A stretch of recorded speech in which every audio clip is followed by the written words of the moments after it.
तो कैसे हैं आप? आज हिंदी पढ़ाने के क्रम में फिर से हम आपको पढ़ाने चल रहे हैं बिहारी जी की भक्ति। जैसा कि आप जानते ही हैं कि बिहारी जी बहुत बड़े कवि रहे हैं और इनका जीवन जो है ये ससुराल में एक बार गए थे तो खिन्न हो गए, मतलब आदर सत्कार नहीं मिला, ऐसा सत्कार नहीं मिला। तो ये चले गए महाराजा जय सिंह के वहाँ और उनके दरबारी कवि हो गए। अब वहाँ जा कर के महाराजा जय सिंह के दरबारी कवि थे और उनकी जो रानी थी, अब समझ लीजिए she was very beautiful and the king forgot himself. राजा अपने आप को उसी में भूल गए। तो 6 महीने तक अंतःपुर से बाहर ही नहीं आए। तो बिहारी जी जरा सोचिए कि बिहारी जी ने एक दोहा लिखा कि नहीं पराग नहीं मधुर मधु नहीं विकास एहि काल और अलिकल ही सो बींधियो आगे कौन हवाल। इतना सुनते ही महाराज धीरे से बाहर आ गए। इतना पावर था इनमें। इन्हीं के विषय में कहा गया कि सत सैया के दोहरे ज्यो नावक के तीर और देखन के छोटो लगे घाव करे गंभीर। तो उन्हीं को पढ़ते हैं। आप अपनी अपनी पुस्तक लेकर बैठ जाएंगे तो और बेहतर समझ में आएगा। हाई स्कूल यूपी बोर्ड के विद्यार्थियों के लिए विशेष तौर पर ये बनाया जा रहा है।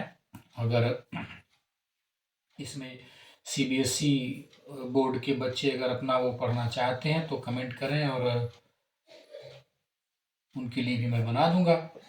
तो पहला जैसे भक्ति है फिर नीति है। तो भक्ति में वो मैंने सूरदास जी को पढ़ाया था, तभी बताया था कि जिस धर्म से जिस आराध्य देव की उपासना करते हैं हम लोग, तो उनकी आराधना करते हैं। पहले तो ये पहले ही कहना है कि मेरी भव बाधा हरो राधा नागर सोय और जा तन की झाई परे श्याम हरित दुति होय।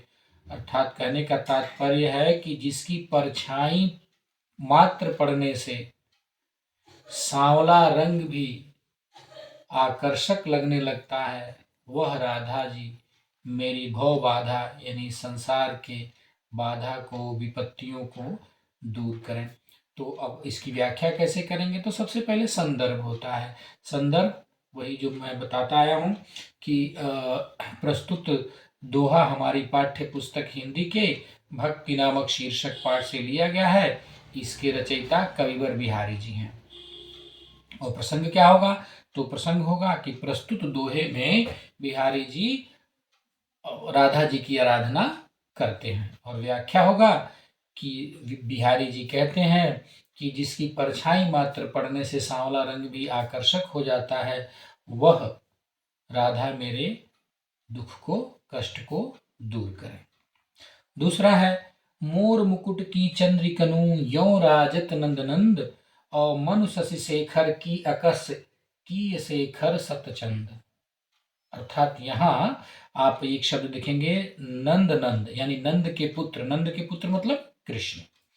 अर्थात कहते हैं कि जो मोर मुकुट वो पहनते हैं उस पर एक चंद्रमा बना है कृष्ण के, तो वो इतना आकर्षक लगता है कि जैसे भगवान शिव के सिर पर जो चंद्रमा है उसके अकस मन ईर्ष्या से साथ साथ चंद्रमा जो है वो दिखाई दे रहे हैं। अगला देखते हैं सोहत ओढ़े पीतुपट श्याम सलौने गात और मनव नीलमणि शैल पर आतप पर्यो प्रभात। अर्थात कृष्ण की उपासना करते हुए उनके सौंदर्य का वर्णन करते हुए कहते हैं कि जब कृष्ण सोहत मन सुंदर लगते हैं, ब्रजभाषा है, जानते हैं खड़ी बोली का विकास उस समय तक नहीं हुआ था। तो सोहत ओढ़े पीतपट श्याम सलौने गात, अर्थात कृष्ण जब जो है वो पीत पट, पीत मन होता है पीला और पट मन वस्त्र, जो पीला वस्त्र ओढ़ते हैं तो इतने सुंदर लगते हैं कि मनहु नीलमणि शैल पर, शैल मन होता है पत्थर पर्वत, तो नीलमणि पर्वत पर आतप पर्यो प्रभात, जैसे सुबह की पहली किरण, प्रभात की पहली किरण पड़ती है और जो सौंदर्य होता है उसी की तरह ये लगता है। तो अर्थात बिहारी जी कहते हैं कि कृष्ण जब पीला वस्त्र धारण करते हैं तो ऐसा लगता है कि मानो नीलमणि पर्वत पर प्रभात की पहली किरण पड़ी हो। अगला देखते हैं कि अधर धरत हरि के परत ओठ डीठ पट ज्योति हरित बांस की बांसुरी इंद्रधनुष रंग होती, अर्थात जब बड़ा अजीब सा प्रश्न है ये कि जब वो हरे रंग की बांसुरी अपने होठों से लगाते हैं, अपने होठों से लगाते हैं, तो ऐसा लगता है कि उनके हाथ में जो है, जब वो बांसुरी लगाते हैं अपने होठों से, तो वो इंद्रधनुष जैसा दिखता है। अर्थात ये कृष्ण के सौंदर्य का वर्णन करते हैं कि जब श्री कृष्ण अपने होठों से बांसुरी को लगाते हैं बजाने के लिए, तो ऐसा लगता है कि मानो इंद्रधनुष हो। अगला देखते हैं कि या अनुरागी चित्त की गति समुझे नहीं कोई, ज्यों ज्यों बूढ़े श्याम रंग त्यों त्यों उज्ज्वल होय।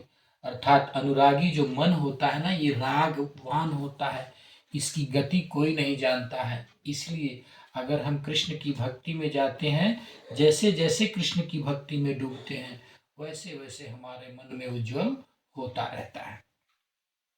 अब अगला कहते हैं कि तौ लघु यामन सदन में हरि आवई की बाट, और विकट जटे जो लघु निपट खूंटे न कपट कपाट। कहते हैं कि ऐ मनुष्य, तुम्हारा मन तो अपने घर गृहस्थी में लगा है, अपने ही भोग विलास में लगा है, तो ईश्वर किस मार्ग से आएंगे? अगर आपको ईश्वर की प्राप्ति करनी है तो कपट कपाट मन छल कपट का जो दरवाजा है, उसको खत्म करना होगा, उसको साफ करना होगा। मन को साफ करेंगे तो ईश्वर आ जाते हैं। अर्थात ईश्वर को वो कहते हैं कि स्वच्छ मन वो पसंद है। आगे चलते हैं, कहते हैं जगत जनायो जी सकलू। देखिए जब देखते हैं बिहारी जी की नीति, नीति मतलब पॉलिसी, जीने की कला, जो नीति होती है उसको देखते हैं। कहते हैं कि दुसह दुराज प्रजान को क्यों न बढ़े दुखदंड, अधिक अंधेरो जग करत मिली मावस रविचंद। जहाँ दो दो दुष्ट राजा हो जाएं, वहां प्रजा को दुख तो होना ही है। ठीक उसी तरह से जैसे जब अमावस्या के दिन रवि और चंद्र, सूर्य और चंद्रमा एक होते हैं, ग्रहण लग जाता है, दुनिया कष्ट में चली जाती है। इसलिए ध्यान रखना चाहिए। बिहारी जी कहते हैं कि जब दो दो राजा और दुष्ट हो जाएं तो प्रजा को दुखी होना स्वाभाविक है। ठीक उसी प्रकार के से जैसे अमावस्या के दिन कभी कभी ग्रहण लग जाता है, कभी कभी तो मिलिमावस रविचंद्र, चंद्रमा और सूर्य मिल करके क्या करते हैं, जग को अंधेरा कर देते हैं। अब उसके बाद से क्या होता है कि बसे बुराई जासुतन ताही को सन्मान, और भलो भलो कही छोड़िए खोटे ग्रह जपदान। जिसके मन में बुराई रहता है ना, उसका क्या भरोसा है, वह बहुत दुष्ट होता है। भले जो भले लोग होते हैं ना, उनको भला भला कह के छोड़ दिया जाता है, और जो खोटे ग्रह होते हैं, छोटे जो ग्रह गोचर तो नहीं होता है, जैसे पूजा पाठ होता है तो किसी को तपावन पिलाना पड़ता है, कोनो को गांजा चढ़ी, कोनो को चीलम चढ़ी, शराब चढ़ी, छोटा छोटन देवता। तो उसी तरह से जो तुच्छ लोग होते हैं, नीच लोग होते हैं, उनको मनाने में अधिक खर्च आता है। अर्थात बिहारी जी कहते हैं कि जिसके अंदर बुराई बसेगी, बसे बुराई जासुतन, जिसके अंदर बुराई बसेगी उसका कोई भरोसा नहीं है। क्योंकि भले व्यक्ति अगर नाराज हो जाते हैं तो भला भला कहकर उनको समझा दिया जाता है, छोड़ दिया जाता है, किंतु जो तुच्छ लोग होते हैं उनमें अधिक पूजा पाठ की आवश्यकता होती है। दूसरा कहते हैं कि नल की अरु नल नीर की गति एक कै करि जोई। अर्थात नल की, नर मन मनुष्य की, और नल नीर मन नल के पानी की, दोनों का स्वभाव एक ही होता है। कैसे? तो जैती नीचो होए चले तैती ऊंचो होए। अर्थात मनुष्य जो है जितना विनम्र होता जाएगा, और नल का पानी जितना नीचे से आएगा उतना ही शुद्ध आएगा। फिर आगे कहते हैं कि बढ़त बढ़त संपत्ति सलीलू मन सरोज बढ़ जाए, और घटत घटत फिर ना घटे बर समेत कुम्हिलाए, बर समूल कुम्हिलाए। अर्थात जो कहते हैं बिहारी जी कह रहे हैं कि धन और जल जब दोनों बढ़ने लगते हैं तो मन और कमल भी दोनों बढ़ने लगते हैं। अर्थात जब धन बढ़ता है तो मन रूपी कमल भी बढ़ने लगता है, लेकिन जब धन घटता है और जल घटता है तो मन तो कम होता नहीं है। तो बर समेत कुमिल, बर समूल कुमिला, यानी कि सब नष्ट हो जाता है। अर्थात कहते हैं ना कि धन बढ़े तो बढ़े, मन न बढ़े। अर्थात धन बढ़ गया तो ठीक है, मन बढ़ गया तो सब खत्म हो जाता है। और कहते हैं ना कि जाको प्रभु दारुण दुख दीना, वाकी मति पहले हर लीना। जिसको प्रभु कष्ट देने वाले होते हैं ना, उसका मति हर लेते हैं, है ना। तो कहते हैं कि बढ़त बढ़त संपत्ति सलीलू, मन सरोज बढ़ जाए, और घटत घटत सु न फिर घटे, बरु समूल को मिलाए। अर्थात जब, है ना, मन बढ़ने लगता है, संपत्ति और सलील, सलील माने पानी, अर्थात मन, सॉरी, धन और पानी जब बढ़ने लगता है तो मन और कमल भी बढ़ने लगता है। जाकर देखिएगा धर्मसंध्या पोखरा में, जैसे जैसे पानी के ऊपर स्तर होता है तो कमल भी ऊपर उठने लगता है, जब पानी घटता है तो बस ऐसे लटक जाता है। तो मन बढ़ जाता है, तो मन बढ़ जाता है तो धन भी समाप्त हो जाता है, उसका कोई औचित्य नहीं। बर समेत बर समूल को मिलाए, मतलब सर्वनाश होना तय है। आगे चलते हैं।